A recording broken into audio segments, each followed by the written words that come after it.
Greetings, people of Earth, live from the historic and exclusive Arctic Club in beautiful downtown Seattle. It's time for the Anglo-American edition of Spoiler Country, starring your two-fisted hosts, John and Kenric, mixing the usual speedball cocktail of comics, movies, music, and popular culture. Without further ado, my friends, welcome to Spoiler Country. All right. Welcome back to Spoiler Country. I'm Kenric, Regan. That is Mr. Horsley. And today it's part 2 of our epic conversation with Mr. Sumner in the Arctic Club of Seattle. Right? See, originally we weren't going to split this up because, it was a really good conversation. But it flowed so well. It did. But then when I was editing, I was like, you know what? We have a natural break point at an hour, like a natural mid-break point. And so, let's just split it up because I want to make sure people listen to it. I think 2 hours might be too much. I don't know. Maybe not. But I think doing this way kind of it puts more... I think it's fine either way. I think if you want to do it break it up, and that's a good way to do it. Yeah, well, I think it gives more light to our friend Andrew. So, he's awesome. Yeah. Well, his friends call him Sumner, so... Yeah. Well, our friend we call him Sumner. And we got some cool stuff that Andrew's helping us with. He's actually helping us out with a lot of stuff, so it's actually quite amazing. Yeah, and he did the awesome intro you heard before this, and I mean, it's just so great. So great. Yeah. So I guess, really, without further ado, let's just get into the second part, huh? Yeah, let's do it. Well, you know what? That's actually a good segue to our first artist that we wanted to talk about today. Right on. Yeah. Which is Steve Ditko. Steve Ditko. As everybody should know, co-creator of Spider-Man, I think we can say it by this point. He is. Oh, no, he's totally, undoubtedly Well, the co-creator Kirby Spider-Man. did that initial kind of weird looking Spider-Man. That's right. And then Ditko said, no, let's do this right. Kirby drew 8 pages, and they threw it out, and Ditko redid it all. And it's a completely different character. Yeah. The Kirby stuff is completely different. Yeah, the one that The whole Kirby giving credit for Spider-Man doesn't make any sense to me. Right. Kirby did not create Spider-Man. He was at a point in his life where there's a famous interview with Kirby, and it's by Gary Groth in the Comics Journal, where he was at the end of his life and he was feeling very bitter about a bunch of things about Marvel, and he said some stuff where he was just, I don't think he meant to do this, but he was in like an altered state. He was almost claiming credit for things he hadn't done. Right. I mean, he deserves a lot of credit for a lot of things he did do, a massive amount. Right. Because 3/4 of the Marvel universe is Jack Kirby. Everybody can say that. It's fact. Right. But he didn't create Spider-Man. Now, the basic nugget of the idea, that was Stan's idea. But actually what happened was the version of Spider-Man that Kirby did was just totally thrown out because it's too heroic, too whatever. The character as we know it is a Stan Lee, Steve Ditko co-creation. And actually everything that's visual about the character is Steve Ditko. kind of like Bill Finger and Bob Kane. Exactly right, exactly. Right. Yeah. And here's the thing, Although right? Ditko got credit, Bill Finger got no credit for it. But. Here's the thing, Stan has got this position where, when he was a bit more kind of, vocal about these things a few years ago, was, well, ultimately I believe that, I'm the guy who came up with the idea, so that's really who the creator is, but I'm happy for Steve to be considered to be the co-creator. That's not the case. Steve is the co-creator. Because what's the most fucking famous thing of all about Spider-Man? The look. It's the costume. Yeah. That's all Steve Well, the Ditko. funny thing is, if you look at Ditko in high school, you look at Peter Parker, he looks they exactly look like him. exactly the same. It's like a self-portrait. Right. It's exactly like it. And the truth is... Which is that awesome. From a certain point, because, they had the Marvel style of working, so it used to be that Stan would go, I've got this idea, so the artist would take it away and do the whole book, and then Stan would add the dialogue. Now, let's pause on that for a second. The dialogue is a fundamental part of Spider-Man, for sure. That jazzy, hip Stan Lee dialogue, and it's the same with Kirby, by the way. Kirby is the co-creator of all that stuff he did with, and he's a great ideas man. But actually, Kirby couldn't script. Right. If you ever read, all you've got to go is from reading Fantastic Four to reading The New Gods. Now, I love The New Gods, but the scripts of The New Gods are fucking impenetrable. The concept of The New Gods is great. It's got, the scripting it's like, is what terrible. the fuck? What's going on? You know what I mean? Right. Yeah. He couldn't write. He could plot, which is a very different thing. Right. Plotting and scripting are two different functions. Very different functions, yeah. And so what happens? So Stan Lee is important, and it's not that he's it's not that these guys did everything and Stan Lee just added a few words. That's not the case. But Steve was a major factor in Spider-Man, and from a certain point onwards, he plotted the book. Stan didn't even come up with the ideas; he plotted it. So it's for something like I can't remember the particular issue. Let's say it's issue 28. I might have that slightly wrong, but for the last 10 or 15 issues of Spider-Man, when you read the credits, it's plot and art by Steve Ditko, right, and it's script by Stan Lee. Right. And it is a fact that Stan didn't know what the fuck he was going to receive, because at a certain point their relationship broke down and they didn't speak to each other. So like Steve would hand in the art, and Stan would be like, "What the fuck?"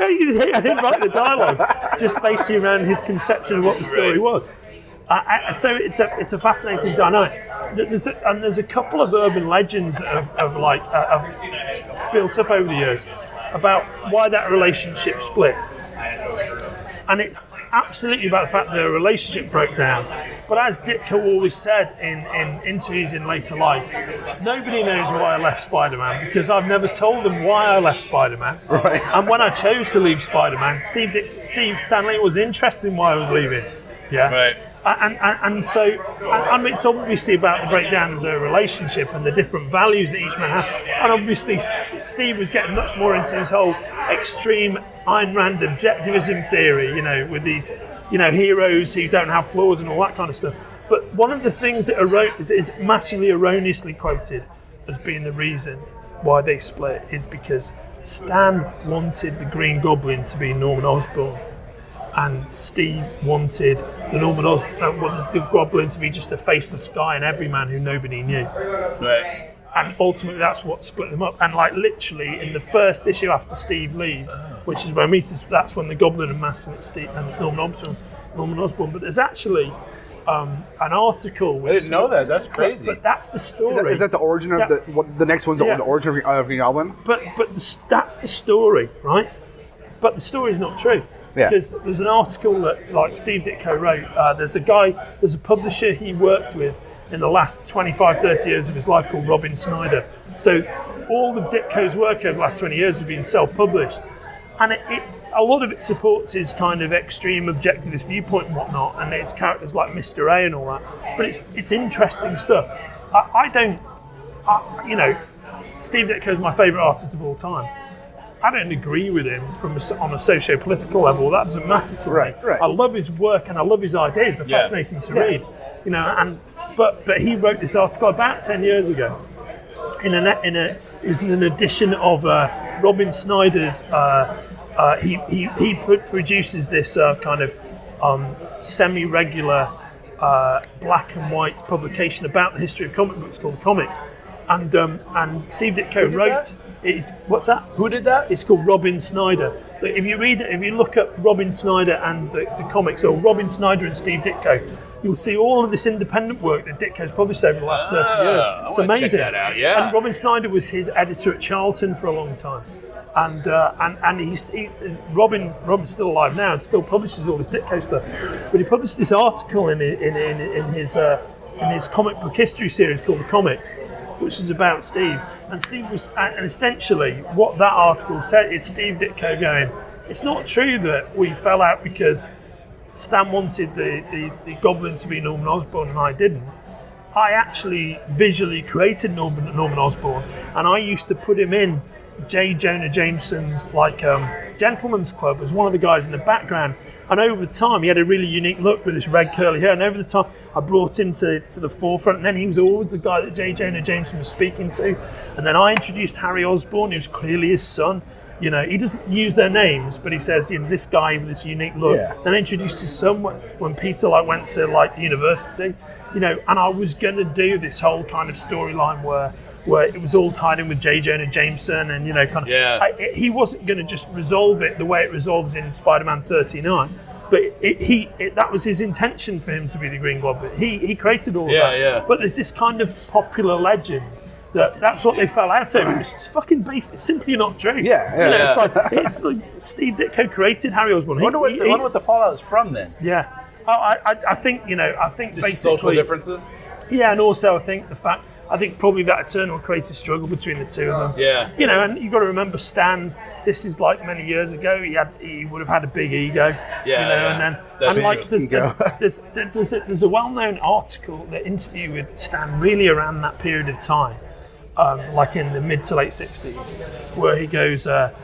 He's talking about the creation of Doctor Strange, because this is the other thing. Doctor Strange, which is credited as created by Stan Lee and Steve Ditko. Well, again, Stan did plot it. Didn't plot it. He did dialogue it. Right. But the truth of the creation of Doctor Strange is Steve Ditko brought Doctor Strange to Stan fully formed. He'd created the entire first story that was ever published of Doctor Strange. Oh, wow. And he brought it to Stan and said we should do this. And there's an article in a fan publication. This is easily sourced online. Where at the time Stan's giving an interview and he says, and I'm praising what he says, but you look it up, and he goes, well, since Spider-Man hit big, Ditko thinks like he's the genius of the world. You know, so he brought me this Doctor Strange idea. So we'll give it a go. Let's see how well it does. Do you know what I mean? And 40 years later, it's like face front true believers. When I created Doctor Strange, it's like, hang on, man. Yeah. I mean, you did come up with the idea for a lot of that shit. But the problem, and I'm not saying that it's purely that Stan is like a credit thieving bastard, but he A lot of it, though. a lot of it is memory, and these guys did a lot of shit, kind of all. Plus, a lot of it, you get all those people. You're the head honcho at Marvel Comics. It's creating all these amazing things, and all these people are telling you how awesome you are. Yeah. You know what I mean? That's just feeding the beast. Yeah. And I mean, here's the thing. You know what the Roman generals did when coming back from war? What's that? They had a slave behind them telling them, "You're gonna die. Yeah, You're just human. Yeah, you don't mean right. anything. Yeah. Just to downgrade that Yeah. ego." It's like the. Have you ever seen Monty Python and the Holy Grail? Oh yeah. It's like the serfs who are like kind of who were singing the ballads and whatever. And there's like Sir Robin, he's the character played by Eric Idle, who's a massive coward, Sir but Robin nobody is knows he running is. away. Oh, yeah. And he's running away, he's buggering, or it's all that. Yeah. Cowardly Sir Robin, and he's going, "Shut up, be quiet, shut." But the Romans generals literally did that. They had a slave behind them to keep them in check, that they're human. Yeah. That, just because you just basically did genocide on this neighboring country doesn't mean that you're a god. You're still a person. You're going to die. That is truly fascinating. And it's really interesting. I learned that from Dan Carlin in Hardcore History, which is an amazing podcast. You haven't listened to it? Listen to Hardcore History. Oh, right on, I will do. Yeah, that's right up my street, actually, mate. Yeah, it's amazing. I'll definitely give that a go. I can see with somebody like Stan Lee having, total control in anything, in any kind of creative capacity or anything that they he's do. the company man. He was the nephew, the guy who owned the company. For many years.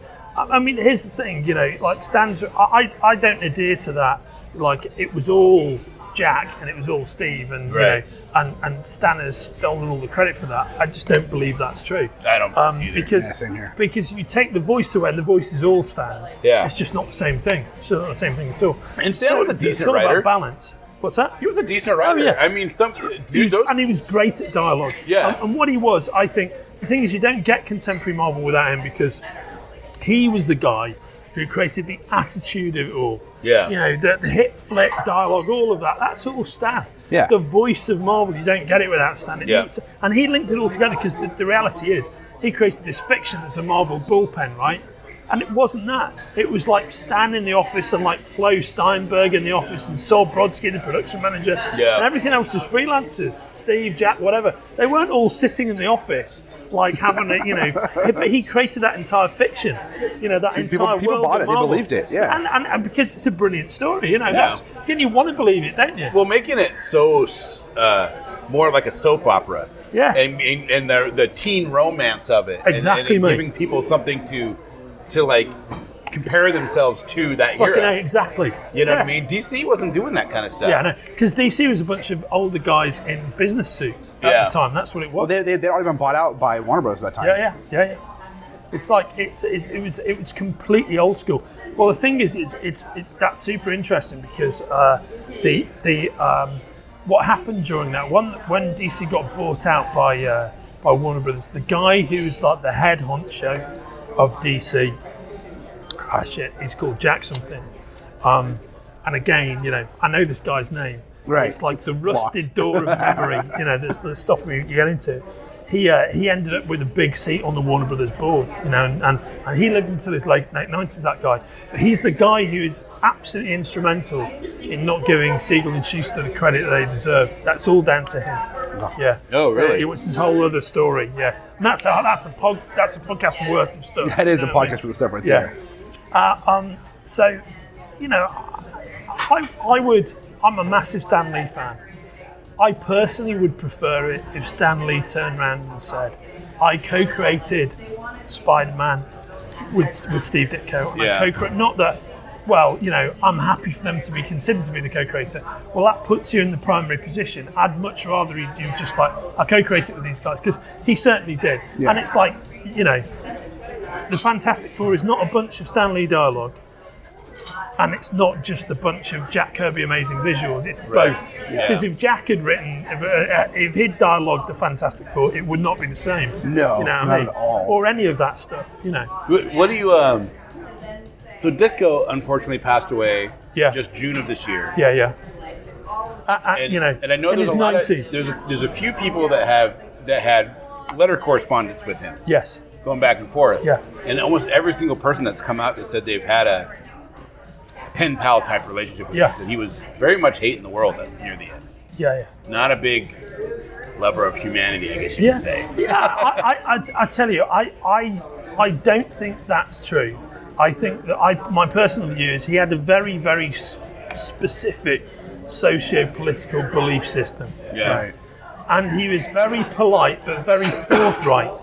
So I'm going to précis this rather than go through the detail of it, but I corresponded with Ditko twice, once about 4 years ago and once about 18 months ago. And about 4 years ago, my letter was essentially just say, thanks for everything your work has meant to me, blah, blah, blah. Told him the story of my grandfather getting me into comic books. I told you boys before. Yeah. I said how much I enjoyed his work. I always loved Ditko the most when he inked himself, which is most of the time. And most people can't ink Ditko. Yeah, it's like because he's got such an unusual style. But the best person, other than Ditko, to ink Ditko was Wally Wood, who had a very, very kind of clean style, clean flowing style. Wally was an amazing artist. And I mentioned that I really liked the Destructor that they did for Atlas Comics, and I really liked Stalker that they did for DC. And he came back with a whole page of I really loved working with Wally Wood. And I really wished that Stalker had continued. I thought it was going to continue longer than it did. And he said some very nice things about my grandfather in his service in World War II. And it was just a beautiful letter. It was great. Nice. And that is actually framed in my apartment. It's up on the wall, right? Oh, I'm sure. In my home. That's so cool. It's awesome. Then about 18 months ago, because of the whole water tower thing, I found this book which was photos of water towers. Yeah. And so I sent it to Ditko and I was like, Steve, it was his birthday. Because Steve, just again, thank you for all the pleasure you've given me. I saw this book about water towers. And, given that I associate that with you, I just wanted you to have it. And he sent me back a 3-line letter. The first line of which was big question marks. And the second line was, I do not understand why you've sent this to me. My last work for DC and Marvel was 30 years ago, and I no longer lead any reference for water towers. Steve Ditko. See, and of course, because he's got this whole kind of sort of utilitarian kind of objectivist thing, the idea of me just giving him a gift because I wanted him to have it. That was does not beyond him. He didn't need it anymore. Yeah, but it doesn't have a functional value. Why are you sending this to me? What's the point? I just wanted you to have it, mate. Because and he was like, I don't need this book, though. You know what I mean? Well, you could just throw it away and not say nothing. And I was going to write back, and it's one of those things. I've got a busy life like you boys have. I always had a letter in my hand who was going, hey, Steve, I just sent it because I thought it'd be nice. If you don't want it, that's absolutely fine with me. That's no problem. You can donate it, whatever, throw it away. But I never got to write that letter, and then, of course, then he suddenly passed away. But it's sad to hear that when he passed. But I liked that response just as much as the first one. I love both of them. And of course, the thing is, here's the thing about Ditko is he's not a guy to feel sorry for, because the traditional viewpoint is, well, he never benefited financially from all the Spider-Man movies and whatnot. Right. Should have. But he could have done. He could have done in the same way that Bill Finger's got a deal now, same way that Jack Kirby's got a bill. But he had his own particular regimented view of how that should work, and unless it was on those terms, he didn't want to do it. And the truth is, he lived life completely on his own terms, in the way that he wanted to, and he stayed working until he was 91 years old. And he didn't suffer, he went out pretty quickly. Yeah. He had an illness and he was hospitalised for a while. He came out and then he passed away. Yeah. He was in hospital for about 3 months.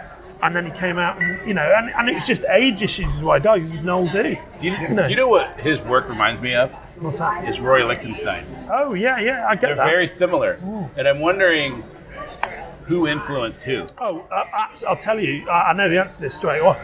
I mean, it's like... I just always thought Ditko reminded me of Lichtenstein because of the lines and the way that they did things. Here's the thing, Lichtenstein didn't create his own work. Lichtenstein, what he did was, he was an artist and he became a multi-millionaire, but he took like light box impressions of existing comic book art. So he never drew anything. Are you serious? Yeah, no, fucking totally. Just traced him? Yeah, he traced shit. That's what he did. Fucking tracer. So all those, he's a fucking tracer. Exactly right. Yeah. That's a great sequence, by the way. I love it. Yeah, Banky's a great character. But yeah, look this up, right? Yeah. The person you need to look this up is look up Russ Heath and Roy Lichtenstein, because Russ Heath is another person who passed away within the last year, 18 months. Yeah, we're losing some people One right of the now. great World War II comic book artists. So the greatest was Joe Kubert, who's been dead for a while. Russ Heath, who's the second greatest Sergeant Rock artist, died this year. An amazing artist. He did Sergeant Rock. Yeah, he did Sergeant Rock. But that famous Lichtenstein drawing of the fighter jet, right? Yeah. That's Russ Heath's art, traced. There's a whole... So why do people make such a big There's deal a whole about comic Lichtenstein, strip because it was just all the way he it was all presented pop the art. art? It's the way he presented it. It was all the pop art, but none of it's his own work. Wow. It's all the work of That's comic. blowing my mind. It's the work of mass market comic You book just artists. blew my mind, Andrew. Yeah, I didn't know that. So Russ Heath drew a whole comic strip about this about 2 years ago, and it's really funny, talking about how Lichtenstein traced his art and became a multi-millionaire. And So Russ and he never earned Steve anything. Ditko has similar art. Oh yeah. Fuck Ditko. I mean, Lichtenstein is like a cultural thief, Yeah. And he was a pop so artist, crazy. so But No clue. Ditko was influenced by Eisner. He was influenced by Jerry Robinson, Yeah. who's the guy who created the Joker. Who used to be his studied teacher. Robinson's, yeah, exactly. yeah. But this strip about, I'm going to try and look this up while we're talking. This strip by Russ Heath about what happened to his work with the Royal Lichtenstein thing, it's fascinating and you should absolutely read it. It's really we'll interesting put it in shit. the notes. Yeah. Oh, We'll yeah, put it on get the it show done. notes. Yeah. It's fascinating and needs to be read. So we unfortunately lost Ditko Yeah. in June. Yeah. But the next guy I kind of want to go over. And Just excuse me 1 second. This is it.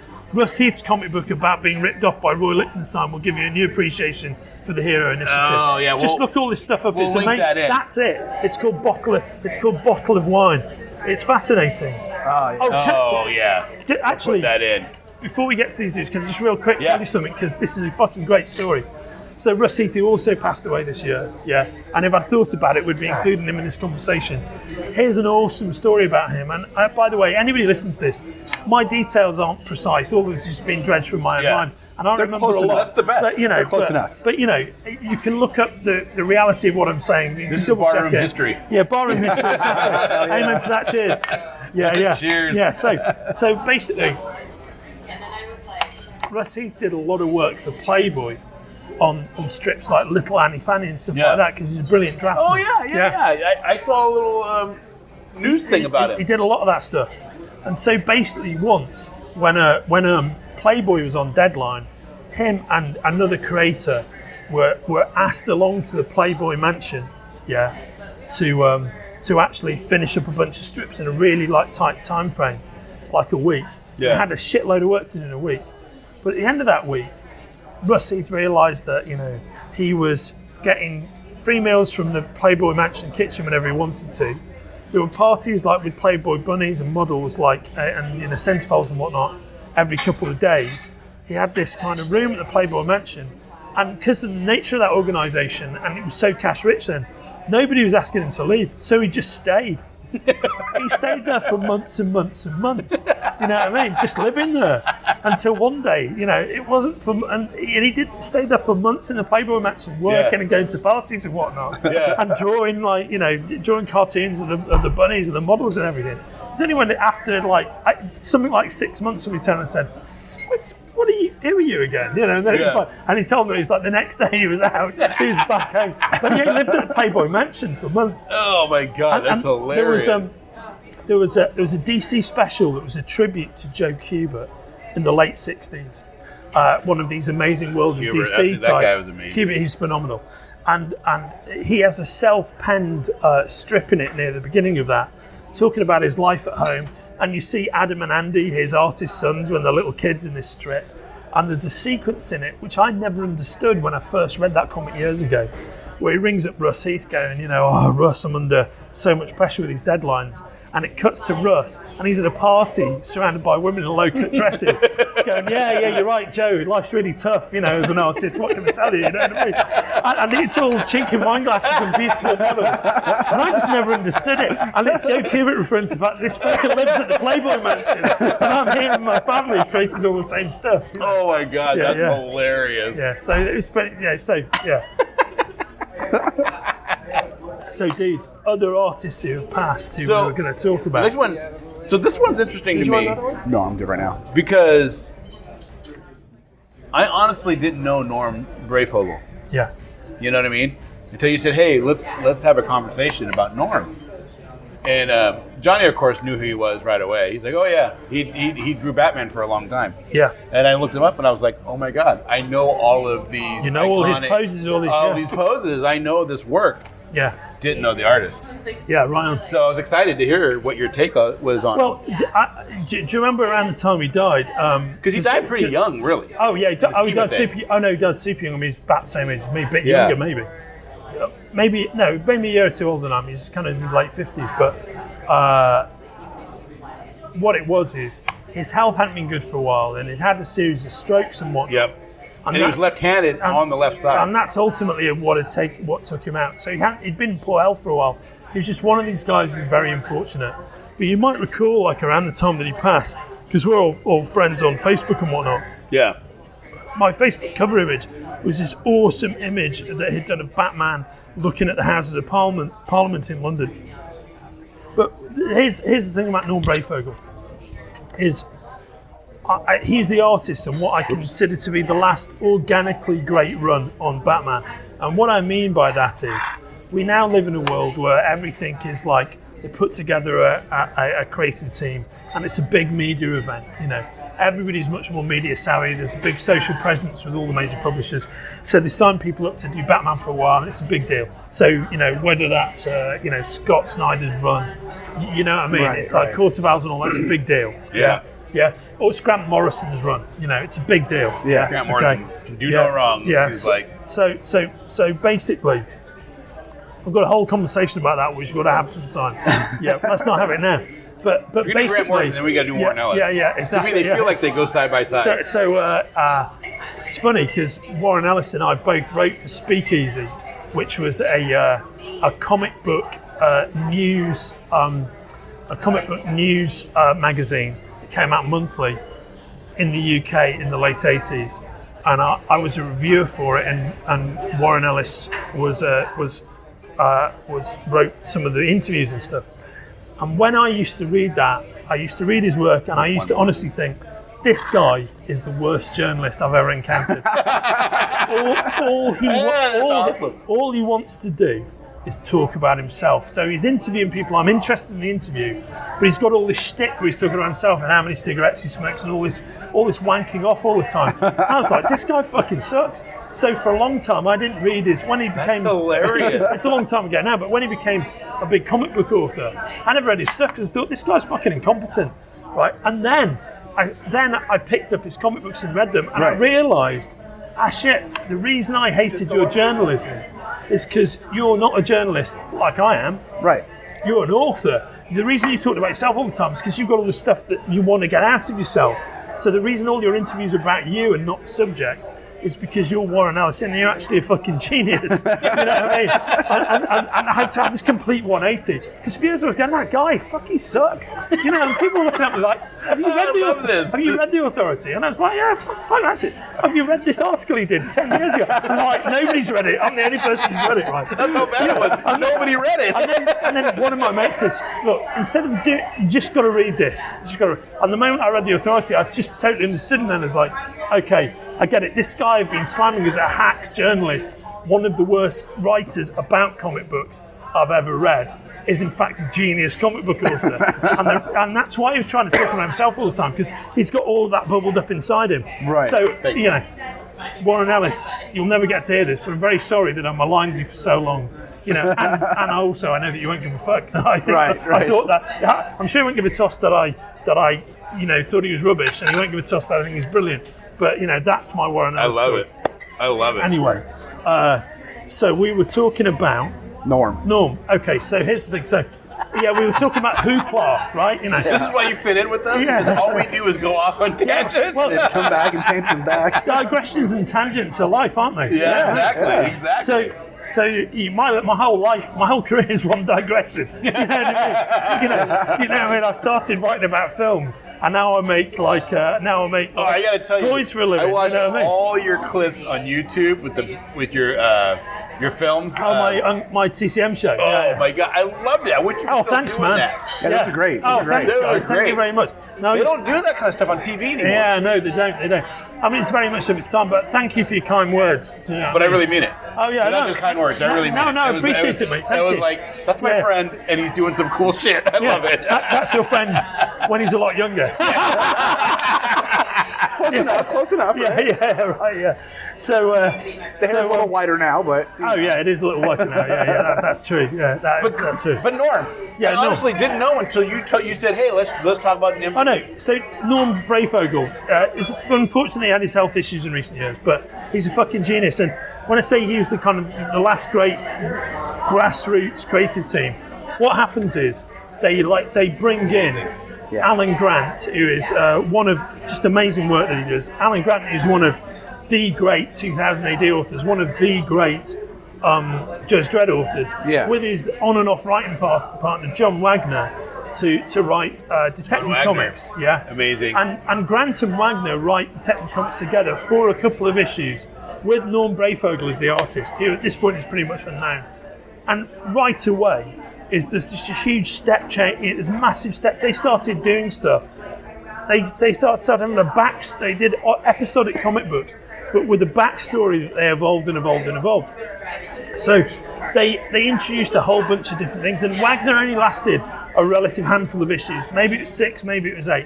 But ultimately, Wagner's less of a Batman fan than Alan Grant. Alan Grant is a massive fucking Batman fan. What did Wagner go on to do after that? Oh, he did all kinds of things. I'm trying to think. Didn't he do Grendel? I don't know if he did. He might have done. wait, that was Matt Wagner. That was Matt. Oh yeah, no, of course it is. You're thinking of Matt Wagner. Yeah. He's the artist writer. He did do a bunch of stuff, but he's John Wagner, of course. What he's primarily famous for is he still writes Dredd. He still writes Dredd. And He still writes Dredd? Oh, he still writes Dredd. That's Oh a long yeah, time. he does all the stuff. He's written Dredd for like its entire existence. Nice. So Grant is the ultimate Batman fan, keeps on writing it. But him and Breyfogle just have this incredible chemistry as a team. And Breyfogle just draws this incredibly atmospheric, heavy on the shadows, like Batman. It's drenched in shadow the whole time. Right. But also, it's quite cartoony in some respects. But they introduced all these amazing characters which went on to become staples of Batman mythology and staples of the animated series.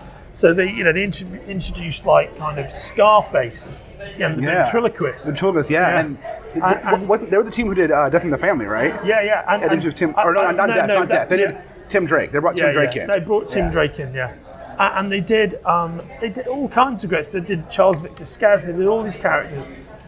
And what they also used to do, and this is Breyfogle's innovation, and because they were on the book at the time that the '89 Batman movie hit. Yeah. Now, after the '89 Batman movie is when Batman kind of publishing becomes more of a corporate endeavour with a unified look. But what Breyfogle was doing is he kept on changing the Batmobile every 2 or 3 issues, completely new, different design.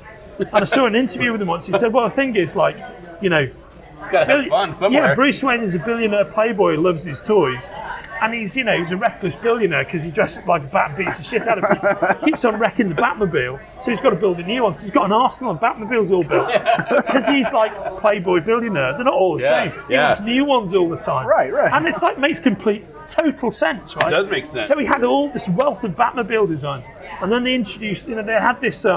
Tim Drake wasn't introduced by them, but he was really developed as a character by them. And actually, they might have introduced him. I can't remember. But they also had Batman had a kind of a assistant in the Batcave, a guy called Harold, who was kind of a Quasimodo-esque figure, who he'd rescued and who was a technological genius. He's a mute, and he builds all of Batman's tech. And they had He's Batman's version of microchip. And he has an Alsatian called Ace, like the Bat Hound in the Batcave. And he had this whole Batman family, but they did it without any big hoopla, and it is one of the best runs, great Batman runs ever. And I would say that the Breyfogle defined Batman throughout the 80s, and they went on from doing Detective Comics to having a book created for them called Shadow of the Bat. Yes. Which was awesome, and that's Great the team covers. Great covers. ultimately stopped working on Batman during the reign of Shadow of the Bat. But that run, and let's say it's 40 books long, it's just fantastic. Yeah. It's great. That's Batman a lot of comics. books. You don't get artists that long and a lot of it's been used in the Batman animated universe. It's really great stuff. And Alan Grant wrote a great Batman, but the Breyfogle Batman is incredibly atmospheric, and he is undoubtedly the greatest Batman artist of the 80s, and I think one of the 2 great Batman artists of all time. And the other of whom is my favourite personal ever Batman artist, Jim Aparo, and he's the guy we were talking about before. He did Death in the Family, right? He did Death in the Family, and that was late in his career. Yeah. And so late in his career, at that point, one of the interesting things about Aparo, for the bulk of his career, he penciled, inked, and lettered his own books. He lettered it too? He lettered it too. Oh, so if you man. look at all of his run on Brave and the Aparo Bold, Yeah. Aparo did. Aparo. Yeah. If you look at all of his run on Brave and the Bold, and then all of his run on the Spectre, he did an amazing run on the Spectre in Adventure Comics of Mike Fleischer. He's famous. He's the one who brought back, Interesting. he brought back Spectre for the Weird Adventure stories, right? Yeah, those issues are makes fantastic. them psychotic. They're like love those psychotic issues. Twilight Zone adventures. So love Aparo was those interesting issues. too because he went out for DC in the late 50s, early 60s. They said no. Yeah, that's right. And then he got hired by Charlton. And he got And hired by Charlton. he was doing catalogs. Yeah, and he did. He first really came to notice as a comic book artist when he was doing the Phantom for Charlton. Yeah. And then he got bounced over to Phantom DC. Menace. Yeah, and he got bounced over to DC, and he did Aquaman for a long time, and then he ended up doing. I think they just realised how versatile he was, because the great thing about him is he could draw anybody else's character and make them look great. Right. Really, really good. He could make anybody look great. Yeah. And that's what he did. That's when they did the Brave and the Bold. Brave where and the they Bold had says there's Batman Batman with a somebody different else all the character time. every month. Ladies and gentlemen, see right here, this is my friend Sam White right here. Do you know what I mean? Hey, how you doing, pal? Good. How you doing, pal? Everything so okay? good, yeah. Hey, this Nice is to meet you, Kenric. Kenric. Kenric. And this is John. Yes. Nice to meet you. Hi. How you doing? So mate, we're wrapping up our interview. Okay. We're not far from the end. Uncle Dave is at the bar. Oh. Yeah, hey. So see you in a sec, pal. Yeah. Look, see you soon, pal. So Cool and attractive. yeah. You were right. I'm always right. I'm always right about these things, mate. You know what I mean? She's always listening to me, you know. Yeah. Right? Yeah. So Done and done. Yeah, there we go. Yeah, it's it. Yeah, box tick. So he was so incredibly versatile. But I think the thing is, when Aparo inked himself, his artwork had a kind of rugged edge to it. And I might have got the name slightly wrong, but I think I'm right. I think towards the end of his career, and this is like Death in the Family style, by that point, Aparo was I think maybe he couldn't work as fast anymore because he's a bit older, but he was no longer lettering his own work, and I think Mike DiCarlo was inking it, which gave it a slightly glossier sheen, whereas his artwork for most of Brave and the Bold is incredibly rugged. But there's a particular I like that. Aparo story that I just want to mention because it's highly unusual. So the writer on Brave and the Bold for ages, nearly the bulk of all that Batman stuff, is a guy called Bob Haney, right? And he used to write a lot of war books as well. And he was an unusual cat, you know. And what they recognize that name. What they often did on Brave and the Bold is they didn't always necessarily adhere to the mythology of the other characters coming in. They did their kind of own, sometimes did their own take, sometimes very loyal. But what they did was there's a fascinating team-up issue they're all team-up issues, but there's a fascinating Brave and the Bold issue, which is Batman meeting Sergeant Rock, right? Right. In the present day. So basically, one of the things that Rock's like author, Robert Kanigher, had always kind of established was that actually Rock doesn't survive World War II. You know, he dies in the last minute of the last hour of the war in Europe. But in the 1970s, DC used to liberally kind of ignore that. And they used to have older versions of Rock turn up in Brave and the Bold to team with Batman. There's a couple of them. But in this specific one, what makes it so interesting, it's Batman and Sergeant Rock, like in his kind of 50s, 60s, going up against a kind of terrorist cell. And the terrorist cell realise they can defeat Batman and Rock by taking the creative team hostage. Yeah. So Bob Haney and Jim Aparo appear in the book. Yeah. It's fucking awesome. It's one of the best issues of Brave and the Bold ever. It's great, and you see Bob Haney walking his dog, and you see Aparo like gunpoint, and they're telling him to change the story. It's fucking nuts. But it's great. It's great. That's hilarious. And, you know, what the guys listening to this will be able to look up is while I'm talking, I'm going to try and look up the issue that it is, right? But it's a great piece of comic book history. Do you know what I mean? So cool. Yeah, That's so cool. So I love stuff like that. Oh, it's great. You know what I mean? It's really good. But Jim Aparo's Batman, his entire art, like I said, it's got a real kind of masculinity to it, and there's something about his Batman and his Bruce Wayne. Like Jim Aparo's Bruce Wayne looks incredible. Yeah, just looks amazing. There's a part right there. Yep. Yeah. And unlike Steve Ditko often drew characters who look like him, it's amazing that number 124, January 1976. Yeah, that's Aparo it. even co-starred as himself in Brave and the Bold, number 124. Yes, that's it. Nice. That's it. Yeah, it's super famous and it's great. That's hilarious. You got to check that out. Hey, before we wrap up, because I know we're getting near the end. Yeah. Can I say one more thing? Of course, whatever you want. So the other person I kind of wanted to pay tribute to, and I've undercooked it slightly, is because we've been talking about other things, is Gary Friedrich, who passed away recently. And he was the creator of Ghost Rider, co-creator of Ghost Rider. I just got the first appearance of Ghost Rider. I just picked it up. Awesome, written by a few weeks ago. Written by Gary Friedrich, and you know, a great like Marvel staff writer. Yeah. And that's his most indelible character. But it's a great character. It's one of my favorites. If I could recommend, because I'm a great lover, as you may have figured out during some of the places we've gone to, of the war books that. Oh, yeah. Particularly the DC published, and also the Marvel war books. The Marvel war books are interesting. Oh, the Norm's fantastic. Yeah. But if you look at Sergeant Rock, despite the fact it's a comic book, the Kanigher Kubert Sergeant Rock is and the Unknown Soldier, the Haunted Tank, they're fairly credible portrayals of World War II.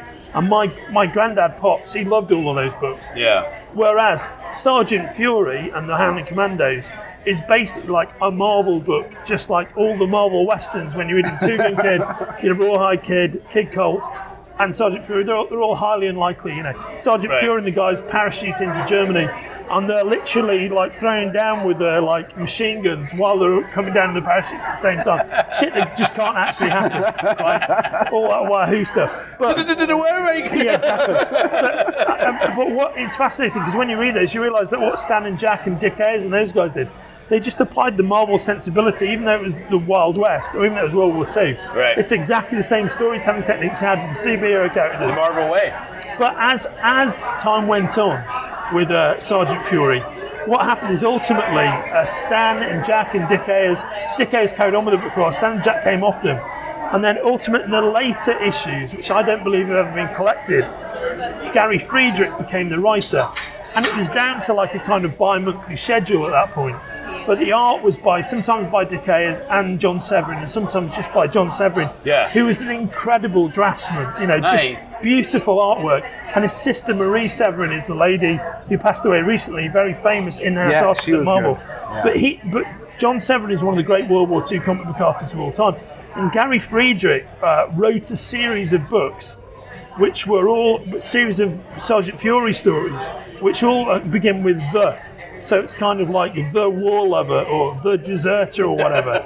And they're much more realistic Fury books than the stuff that Stan ever wrote. And it's a brilliant sequence of really unsung gems, and I don't believe they've ever been collected. So if you're into war books in any way, shape or form, check them out. There's another one called The Informer, which is in Sergeant Fury 57. There's a whole sequence of these great books. The Peacemonger in Sergeant Fury 64. They're really great, and I don't think they've ever been collected, but the artwork's phenomenal. And they're all written by Gary Friedrich, and it's great stuff. So I totally recommend it. So rest in peace, Gary Friedrich. Rest in peace. Cheers, Jim Aparo. Yes, exactly. Cheers, my no drink. Yeah, rest in peace, Jim. So what was the other thing you're going to ask me, mate? So I'm going to ask you a question. So we had a discussion about what we feel is the most influential time in comic book history. Yes. I don't mean time, I mean like arc or point. The most influential event. Yeah, event. Yeah. For him, it's the death of Superman. Yeah. For me, it's the death of Gwen Stacy. Okay. I think Gwen Stacy's, the shock value of it, the fact that people literally threw their Spider-Man collections away because of it and stopped reading it because of it. You know what I mean? That was my take. He's got a little bit more. I mean, there's a little bit more to it because DC has definitely built upon that whole thing more than Marvel did. Yeah. But that has never been that event has always shaped Peter Parker's life, and it's never been taken out. It's never been retconned. It's always been a part of it. You know. So our question is, what for you has been an event in comic book history that is like, that's what I talk about, or that's what I think about, or that's what has influenced me going forward? Right, okay. Like a narrative event rather than a like historical event. Yeah. We want to try to ask a bunch of creators because we want to see how that influenced them, right? Yeah, for sure. Well, okay, so I'll give you my answer and then the answer that's more in the spirit of what you're asking. Sure. Yeah. So my answer would be, for me, the most influential event in comic book history absolutely has to be, inarguably beyond the shadow of a doubt. That's what we want right there. Is the first 5 years of Marvel from the debut of Fantastic Four in 61 until 1966. Yeah, because you're essentially talking about three guys, maybe four guys. So the three guys are Stan Lee, Steve Ditko, and Jack Kirby. And you run out another one, Larry Lieber, Stan Lee's brother. Yeah. Right. Okay. Who basically, between the four of them, created the entire Marvel universe. So it's out of the brains of three, let's say four people, because Larry Lieber did a lot. They create the entire Marvel universe in the space of 5 years. Right. In a bout of We're unheralded. talking X-Men, Fantastic Fucking Four, everything. Avengers. Everything anybody cares about. Everything. So that's the ground zero Incredible explosion. Hulk, Iron Man. So the reason we have the reason I believe the MCU works and they struggle with the DC cinematic universe is quite simple. I'm a massive DC fan, always have been, still am. But the DC universe, essentially, all the characters that make up the DC universe were created for a whole bunch of different companies by a bunch of not related individuals. Yep. Oh yeah. In different parts of town over a 20-year period. Okay, let's say a 10-year period. They're not designed to be part of the same Yeah, they're thing. not designed to be together. The period. entire Marvel universe. Yeah, I mean, it took what? World's Finest took him 78 issues to actually do a story with Batman and Superman. Right on. Well, exactly. Even though they're on every cover, they'd have a story together until 78 issues in or something like that. Yeah. That's crazy. So they're all created separately. Whereas the Marvel universe is created by 3 or 4 guys, the one writer and 2 artists, all out their brains in an incredible flurry of creativity. And the reason it all fits together, despite the disparate nature, you've got a thunder god You know, you've got a Jekyll and Hyde monster, you've got the ultimate Boy Scout, you've got the ultimate techno wizard. The reason it all works is because they're all created by the same guy. They have the same voice. Yeah. Right. Yeah, they have they're all designed to be a universe. So that's why even early on, the early thrill you see in early Spider-Man books is he's having a fight with the Vulture, and he sees out the corner of his eye that Thor's flying past. Oh, there's Thor. I wish he could help me. It's too late. He's gone. You know what I mean? You have Spider-Man try in his second ever story, trying to sign up to join the Fantastic Four, and then told to fuck off. You know what I mean? Right. It's like it's all correct. So you absolutely, inarguably, I don't think comics would have survived without that ground zero, Stan Lee, Jack Kirby, Steve Ditko, Larry Lieber event, which completely reinvented the whole industry. Yeah, and I think actually, and to answer your story and to answer your question from a narrative point of view, it's the same answer, and that's my point. So that's the comics historian answer. That's what saved the comics industry, and also sowed the seeds for comics being the main pop culture force across the globe that they are now. Yeah. It's all from the same thing, and that's why those guys deserve to be feted. Yeah, because it all just came out of their brains. But also from a narrative point of view, they introduced a whole different way of telling stories. So it's interesting, the things you've mentioned, Death of Superman, which is a very Marvel-esque DC story, by the way. It is. Yeah. Okay. By guys who grew up reading Marvel comics and then worked for DC. Yep. Not guys who grew up reading them. I love DC. And Death of Gwen Stacy. None of this shit exists at all. Yeah. Without that ground zero. But what did the 12-year-old Andrew say? When you said, "Oh my God, can you believe Captain America? This happened to him." Yeah. Okay, it's so funny you should mention that, because for me, when I was 12 years old, I think the comic book story that I absolutely loved the most. Yeah, that you read over and over. Yeah, they read over and over again. I couldn't believe it. Was Avengers 4, where Captain America thaws out, because at that I found that to be incredible. And He just got that. I have that issue. And It's so good. But I didn't realise for a while, when I was a kid, by the time I was 12 I knew it, but I probably read that when I was 7 or 8. Yeah. When I was 7 or 8, I didn't realise that it was a previously existing character that Stan was bringing back. Right. You know, I thought it was a character created out of whole cloth and was saying this guy was famous 20 years ago. Yeah. And it was only later on I realised what an absolute head fuck the whole thing. God, it's Jack Kirby's actual creation. They that brought it back. It's a head fuck. Beautiful. It's beautiful. But because of my link with my grandfather, you know, I just really, really loved that book. That really blew my mind. And It has such a classic, great cover too. yeah. And Cover that book. I would also say, although I can't pin it down to one issue in my mind, I was really aware of the fact that Kanigher and Kubert's Sergeant Rock, throughout the kind of late 60s, featured a lot of stories that had, for me, for a comic book, uncharacteristically downbeat endings. And something that really, really, really struck me is, I think this happened in the early 70s, all the DC War books, which, by the way, were all edited by Kanigher for ages as well. Yeah. He wrote them and he edited them. They used to have a kind of like bullet on the letters page, which was "Make War No More," right? And it was kind of very downbeat Vietnam era take on World War II. Right. You know what I mean? So they really accentuate. It was all about, you know, the triumph of humanity in the face of overwhelming odds. Not just classic heroism, Sergeant Fury gunning down, 500 like Nazi soldiers. Right. Do you know what I mean? So that was very meaningful to me as well. Yeah. Perfect answer. All good answers, man. All good answers. I can't argue any of those. So Yeah. So, you know, I mean, the beauty, that's the beauty of what we're all into, right? You know, there's no one answer. There is There's no no- one. there's a million. And that's a actual metaphor answer. for life. There's never one answer for anything. know. right. I mean, I love both of the things you've name checked. They're comic book stories I love.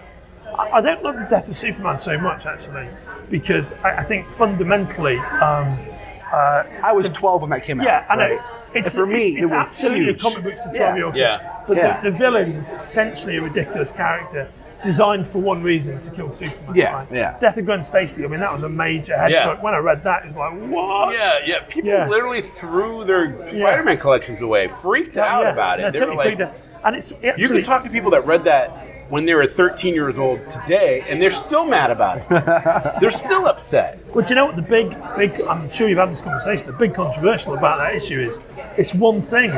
It's the inclusion of one sound effect, which is when Spider-Man, when Peter Parker grabs hold of Gwen with his web, and she almost hits the ground but doesn't. Just before she hits the ground, there's a sound effect which is snap, which is her neck snapping. Yeah. So of course, the controversy has always been: was Gwen already dead when she dropped, or did Spider-Man trying to save her? Did the whiplash kill her? Right. Did she break her neck? I think the whiplash killed her. Because by the way, that wasn't. I've read a story, and I believe, and maybe this is not true, but I don't think that sound effect was originally in there. Yeah. You know what I mean? Oh, really? But that changes the entire thing that's going on. Yeah. Oh, so if we were to leave on one thing about this kind of stuff, I think we talked about this before, but I used to when I originally read Grant Morrison's run on Batman, I really did not like it. And I think I might have said that I've never met Grant Morrison. I've been in the same room as him, but he and I have a close mutual friend.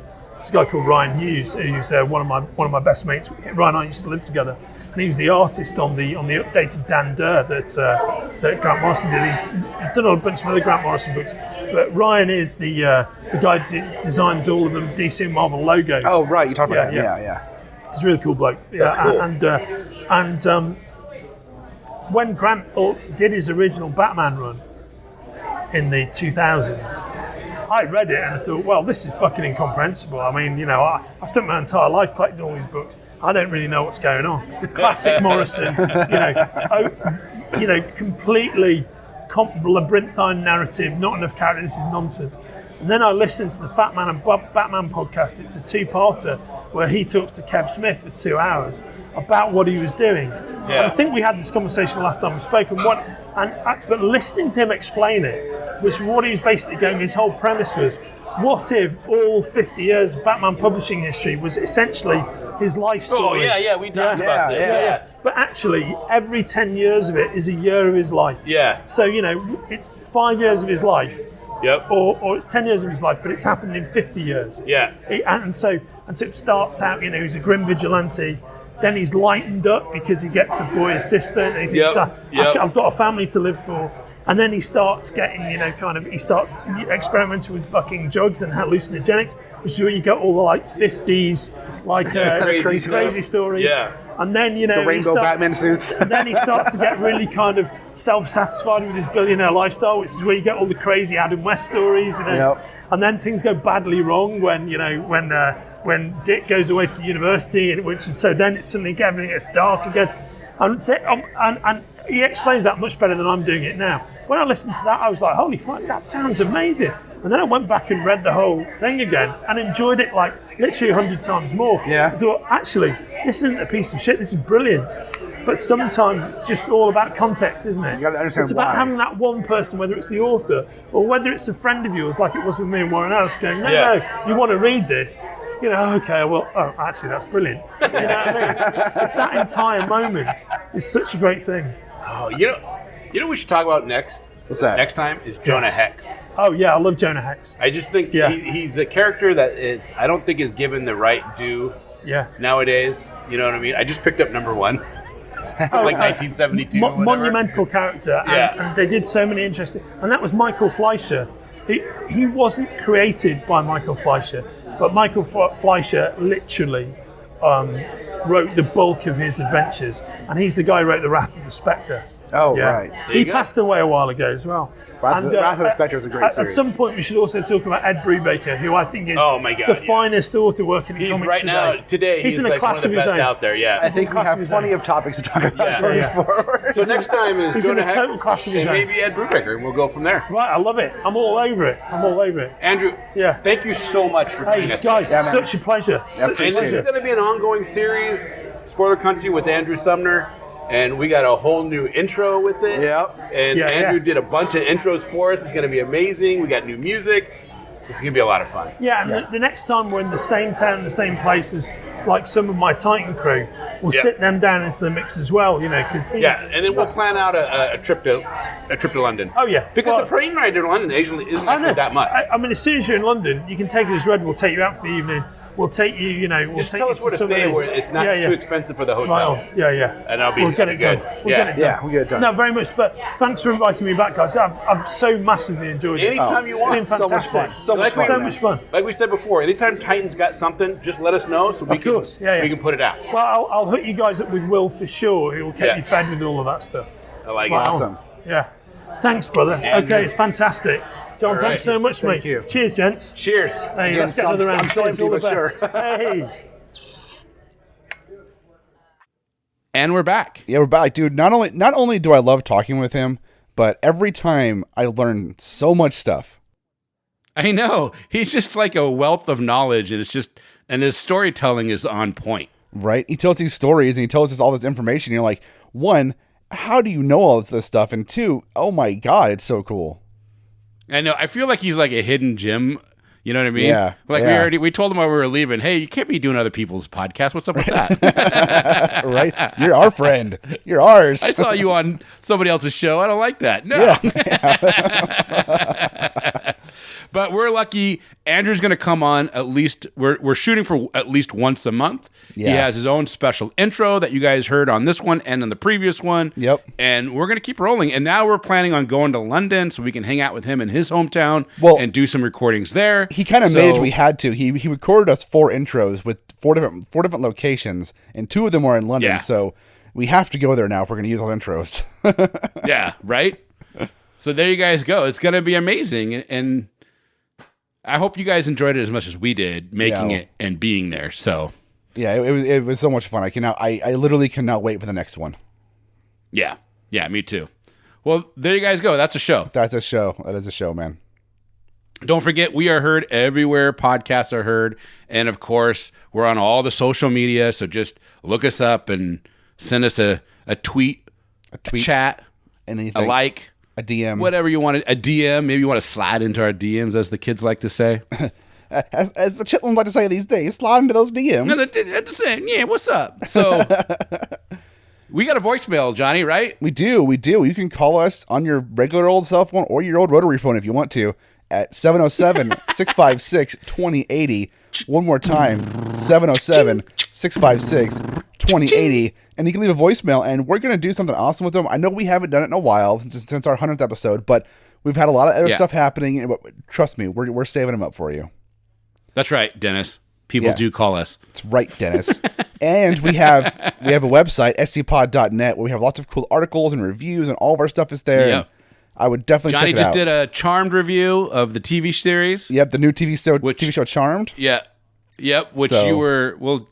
Read the article if you want to find out how he felt about the new. Read the Charmed article, and TV. you'll learn a lot. I did a slight review of the Venom movie. Yep. And all that stuff, and more content is coming out all the time. Yeah. Check it out. Check it out. All right. I think we're done. We're out of here. I'm out, Don't dude. forget, when you read a lot, what happens to your mind? It gets opened up, man. Open up. Yeah, open it up. Yeah. Don't be afraid. Yeah. All right.